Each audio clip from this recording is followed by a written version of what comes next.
जाएगा तू भी तोड़ा जाएगा। বলিউড তারকা আলী গনি বর্তমানে দেশের বাইরে শুটিংয়ে ব্যস্ত থাকলেও মন পড়ে রয়েছে ভারত অধ্যুষিত কাশ্মীরে থাকা পরিবারের কাছে। জম্মুতে অবস্থানরত মা বাবার নিরাপত্তা নিয়ে চরম উৎকণ্ঠায় রয়েছে এই অভিনেতা। সম্প্রতি ভারতের অপারেশন সিন্দুর নামক সামরিক অভিযানের জেরে ভারত পাকিস্তান সীমান্তে চরম উত্তেজনা সৃষ্টি হয়েছে। জম্মুর আকাশে ড্রোন ধ্বংস, পাল্টা গোলাবর্ষণ, এই সবকিছুর মধ্যে আতঙ্কিত হয়ে পড়েছেন সীমান্তের সাধারণ মানুষ। আর তাদেরই মধ্যে রয়েছেন আলীর পরিবারও।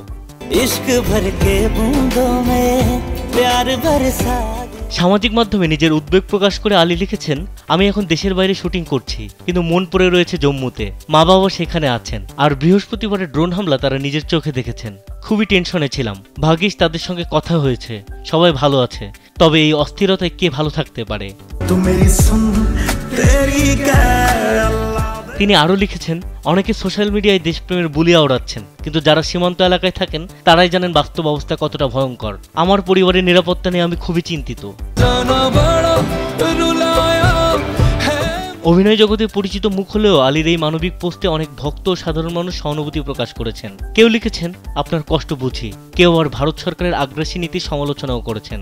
অনেক বলিউড তারকা যখন যুদ্ধে উস্কানি দিয়ে মন্তব্য করে যাচ্ছেন, সেখানে আলী গনির এই খোলামেলা ও আবেগঘন পোস্ট অনন্য বলে মনে করছেন অনেকে।